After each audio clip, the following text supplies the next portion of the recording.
नमस्ते नमस्कार, welcome back to my channel. I hope सगळे मस्त मजेत आणि हेल्दी असाल। तर आता नवरात्रोत्सवाला सुरुवात झाली आहे। तुमच्या सगळ्यांची घरी साफसफाई होऊन घटस्थापना पण झाली असेल। तर मी सुद्धा घट वगैरे काही पूजत नाही घरी इथे, फक्त दिवा तेवढंच लावलाय। याच्या आधी कधी केलं नाही आणि आता शक्यही नाही तेवढं सगळं हे करणं, कारण राजनंदिनीमुळे तर होत नाही। तुम्हाला तर माहितीच आहे लहान मुलं असल्यावरती कसं होतं। आणि जरी करावं म्हणलं आता तर माझ्याकडे तेवढं स्पेस असं नाही आहे की त्या मंदिरमध्ये एक तर मला बाहेर ते करावं लागेल साईडला, पण तेही केलं तर राजनंदिनीचा हात तिथे पोहोचतो आणि ती मग ती ओढून पाडू शकते, असं काहीतरी करू शकते। त्याच्यामुळे म्हणलं की आपण म्हणजे आमच्या गावाकडे घट वगैरे असतो थोडं वेगळं असं पूजतात, तुमच्याकडे वेगळी पद्धत असू शकते। तर म्हणून मी यावेळेस म्हणलं की आता लगेच नको, थोडी राजनंदिनी मोठे होऊ देत तर त्यावेळेस करता येईल, किंवा जर मंदिर मोठं असेल तर ते आतमध्ये ठेवता आलं असतं, पण तसं शक्य नाही। मग म्हणलं की उगाच हे करण्यापेक्षा आपण मग नॉर्मल दिवा लावूयात। याच्या आधीही तसंच करत होते मी। तुम्हाला सगळ्यांना नवरात्रोत्सवाच्या खूप साऱ्या शुभेच्छा। राजनंदिनी झोपली आता जेवण बनवून घ्यायचंय मला, संध्याकाळची वेळ आहे, आता मी व्लॉग शूट करते। राजनंदिनीची तब्येत पण ठीक नव्हती, त्याच्यामुळे मला व्लॉग नाही शूट करता आला गेले 2-3 दिवस। तर आता जेवण बनवायचंय, फ्लॉवरची भाजी बनवणार आहे, चपाती आणि बघू बाकी काय काय। जास्त काही नाही, कारण ऑलरेडी भूक नाही आहे जास्त, सो नॉर्मल चपाती भाजी आणि सॅलड वगैरे असंच असेल। तर आता आधी जेवण बनवून घेते।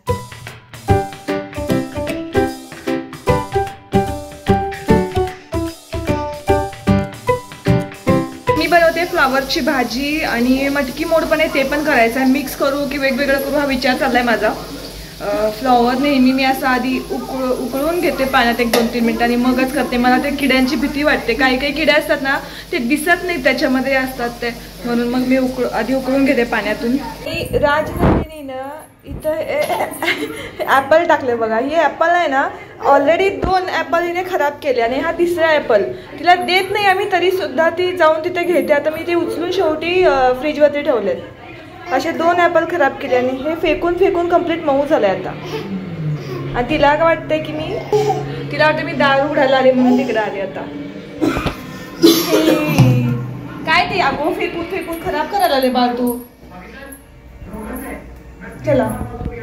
ती असे फेकून फेकून खराब करते सगळे ॲपल्स, त्यामुळे मी आता हे इथं फ्रीजवरती ठेवलेत। इथे ठेवलं तर ती मागे घेतेच तिथले जाऊन।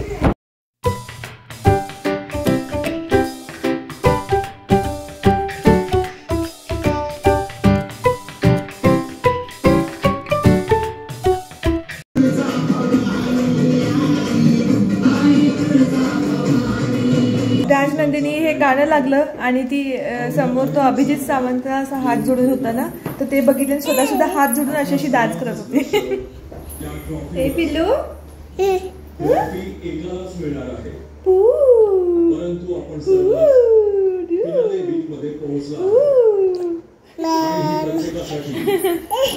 चला चला।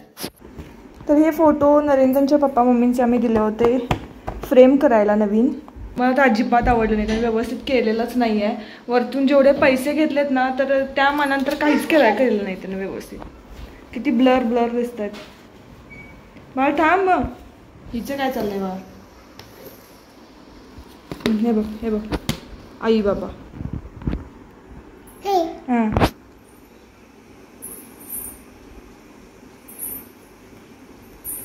काय ते काय नको टाकशील तू टाकशील, नको ग बस, नको, राहू दे ठेव। मला एक नाही समजत आहे, असं एवढे पैसे घेतात लोक। याला जवळजवळ या 2 फ्रेमला त्यांना 950 रुपये घेतलेत, पण काम तर मला 200 रुपयाचं पण वाटत नाही आहे त्याचं। असं नाव ठेवू नये कुणाच्या कामाला, पण दिल्यासारखं व्यवस्थित केलं तर पाहिजे। का रे बाळा? फोटो टाकल ना ती। हे बघ कोण ते, कोण आहे, कोण आहे? काय आलं?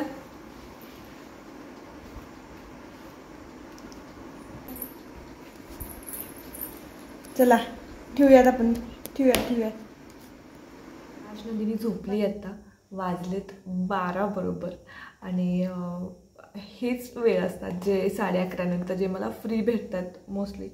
तर म्हणलं की काही गोष्टी शेअर करायच्या होत्या तुमच्याशी, त्या करूयात। तर हे एक मंगळसूत्र आहे, खूप छानसं असतं. तर ते दाखवणार होते मी. एक व्हिडिओ शेअर केला होता, मिनी व्लॉग, तर त्यामध्ये मी घातलं होतं, तुम्ही पाहिलं असेल. तर तेच मंगळसूत्र आहे. खूप छान क्वालिटी आहे याची आणि तुम्हाला नक्कीच आवडणार आहे. हे पहा,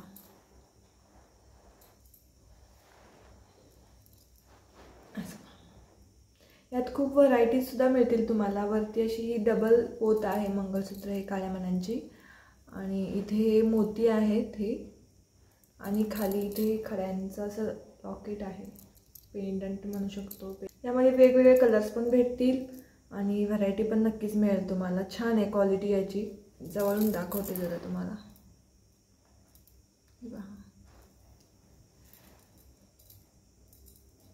तर सेम असंच मंगळसूत्र किंवा अशा पद्धतीचे वेगवेगळे अजून डिझाईन्स वगैरे सुद्धा अवेलेबल आहेत त्यांच्याकडे. त्यापैकी कोणतं हवं असेल, कोणती ज्वेलरी हवी असेल तुम्हाला अजून, तर मी इंस्टाग्रामचं पेज मेन्शन करते इथे. तर त्या पेजवर जाऊन तुम्ही ऑर्डर करू शकताय. डिस्क्रिप्शनमध्ये सुद्धा त्यांच्या पेजचं मी नाव देते आणि लिंक देते पेजची त्यांच्या. त्याच्यावर क्लिक करून डायरेक्ट तुम्ही त्यांच्याशी कॉन्टॅक्ट करू शकता. त्यांना डायरेक्ट मेसेज करून ऑर्डर देऊ शकता त्यांना. तर बघा, मस्त आहे ना. स्क्रीनवरती इथे तुम्हाला दिसत असेल त्यांचं पेजचं नाव. मला पर्सनली खूप जास्त आवडलेलं आहे. फक्त सिंगल हे एकच घातलं ना तरी बाकी काही घालायची गरज नाही पडत. चला आता ओके, तर अजून एक गोष्ट तुम्हाला दाखवायची होती आणि ती म्हणजे हे टूल किट दाखवायचं होतं तुम्हाला. हे वाला ही मशीन काय तर याला स्नॅप बटन्स म्हणतात. आपल्याकडे ब्लाऊजच्या आतमध्ये इथे स्टिच बटन, म्हणजे गावाकडे मी ऐकलं होतं, जे मम्मी वगैरे ब्लाऊज शिवतात ना, तर त्यामुळे मला माहीत होतं की स्टिच बटन्स वगैरे पण असं म्हणायचे याला. तर त्याचंच टूल किट आहे, दाखवते तुम्हाला. तर हे असे एवढे 100 बटन्स आहेत हे. तर असे बटन्स आहेत आणि सोबत हे भेटलेलं आहे. याला प्रेस टूल किट म्हणतात. तर हे मी मागवलं याच्यासाठी, कारण राजनंदिनीचे कपडे असतात ना, तर ते बऱ्यापैकी आता कुठल्याही बाहेरून घेऊन आले तर ते स्लिम, मी मोस्टली नाही कधी ट्राय करत बाहेर गेले तर. म्हणजे आपण मॉलमध्ये वगैरे घेतो ना कपडे, तर तेव्हा कधी मी ट्राय नाही करत. क्वचितच असेल, खूप कमी वेळा, खूपच कॉस्टली वगैरे ड्रेस असेल तर मग मी ट्राय करते, अदरवाईज नाही करत. मग अशा वेळेला काय होतं की हे टूल किट मला उपयोगी पडेल असं वाटलं. ॲमेझॉनवरती मला भेटलं हे. आणि हा तिचा एक ड्रेस आहे, ठीक आहे. हा तिला लूज होतो ड्रेस. मग आता हा अजून थोड्या दिवसांनी तिला जास्त करून येणार नाही, कारण हाईट वाढते ना. जरी तब्येत नाही वाढली तरी हाईट वाढते. म्हणून मग हा तरी मला वाटतं 2-3 वेळाच घातला असेल तिला, आता खूप दिवस झाले घेऊन. तर इथे मी ते बटन्स आता लावलेले आहेत इथे. मग तिच्या इथून गळ्यातून पडतो ना तो ड्रेस, त्यावेळेस इथे मी बॅक साईडला इथे असं हे जे बटन्स आहेत हे असं लावलं तर तिचे ते गळ्यातून नाही पडणार. असं हे थोडंसं बॅक साईडला ऑड वाटतं, पण ठीक आहे. हा घरातच घालून खराब करायचा आहे ड्रेस, त्याच्यामुळे म्हणजे बाहेरचं ऑब्वियसली नाही घालणार असं. त्यामुळे मी विचार केला की असं काहीतरी करूयात, म्हणजे आता घरच्या घरी तिला हा ड्रेस घालता येईल आणि असंच पडून राहण्यापेक्षा. बाकीच्या पण खूप साऱ्या गोष्टींसाठी आपण हे टूल किटना वापरू शकतो. आणि समजा इन केस जर तब्येत वाढली काय झालं तर पुन्हा हे स्टिच बटन असे काढता येतं, त्याने याचं काही एवढं ऑड नाही वाटत हे. आणि काढू पण, हे रिमूव्ह पण करता येतात स्टिच बटन्स, त्यामुळे काय शिलाई वगैरे मारा, ड्रेस अल्टर करा, याचा काही प्रश्नच नाही आहे.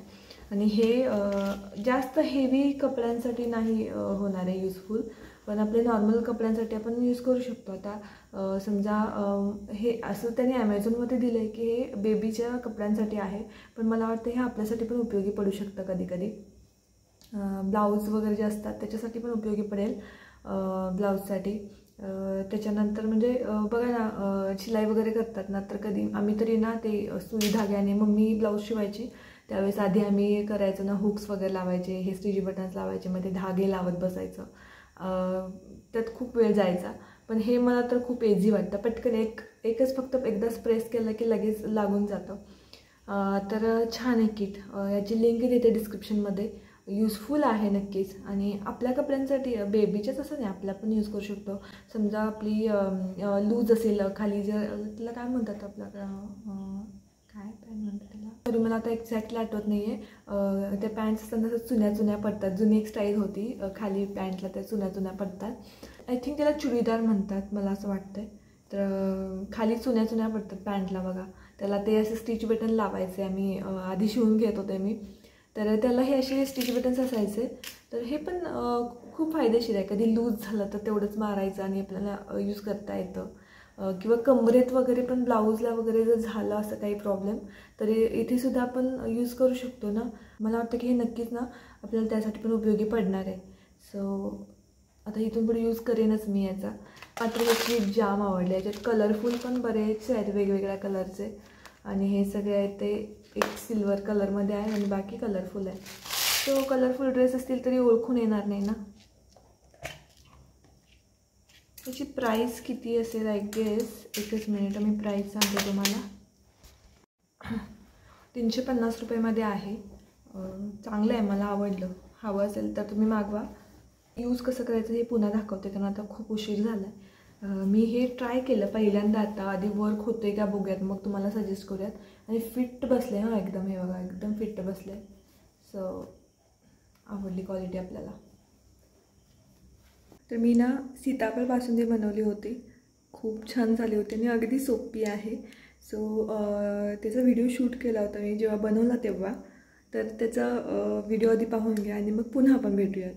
सीताफळ बासुंदी बनवण्यासाठी मी ड्रायफ्रूट्स, त्यानंतर केसरचं दूध आणि इथे वेलची पावडर घेतली आहे. या चॉपरमध्ये मी सीताफळचा गर काढून घेतला आणि त्याच्या बिया काढून घेतल्या. आणि 1, 2 ते 3 चमचे साखर लागेल. आणि इथे गाईचं दूध घेतलेलं आहे मी. 1 लिटर दूध आहे. ऑलरेडी मी ते गरम करून घेतलं होतं. आणि आता याच्यामध्ये ड्रायफ्रूट्स ॲड करते. तुम्हाला अजून दुसरे कोणते ड्रायफ्रूट्स हवे असतील तर ॲड करू शकता. इथे मी फक्त काजू आणि बदाम वापरलेत. नंतर हे कंटिन्युअसली ढवळत राहायचं. आता याच्यामध्ये मी ॲड करते वेलची पावडर. 1, 2 ते 3 मिनिटाची उकळी आल्यानंतर पुन्हा मग यामध्ये केसरचं जे दूध आहे तर ते मी याच्यामध्ये ॲड करते. आणि पुन्हा ते कंटिन्युअसली स्टीर करत राहायचं. 1, 2 ते 3 मिनिटांनी याच्यामध्ये मी साखर ॲड करते 2 चमचे. आणि पुन्हा हे सगळं आटवून घ्यायचं. दूध जवळजवळ त्याची क्वांटिटी हाफ झाली पाहिजे. तर या गरामधून सगळ्या बिया मी साईडला काढून घेतल्या.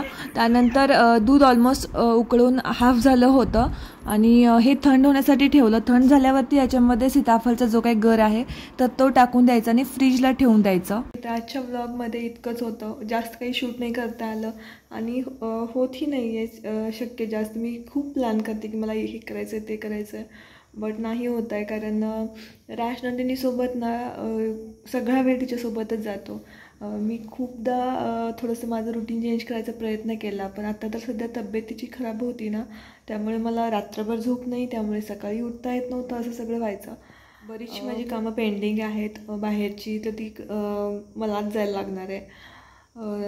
साधा तर भाजीपाला वगैरे जरी असला ना, नरेंद्रने आणायला सांगितलं ते कधीच असं नाही होत की सगळ्यात चांगला घेऊन आले. काही ना काहीतरी असतंच त्याच्यामध्ये. सो बाकीची मी कामं सांगतच नाही त्यांना. मग आता बघू कधी शक्य होतं मला तेव्हा जाऊन सगळी कामं करायची आहेत पूर्ण. आता ह्याच 2 ऑक्टोबरला वगैरे सुट्टी होती, बट राजनंदिनी आजारी होती, सो बाहेर जाता नाही आलं.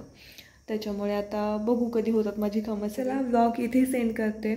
आय होप तुम्हाला आवडलं असेल तर लाईक शेअर कॉमेंट करा, चॅनलला सबस्क्राईब करा. भेटूयात नेक्स्ट व्हिडिओमध्ये. बाय.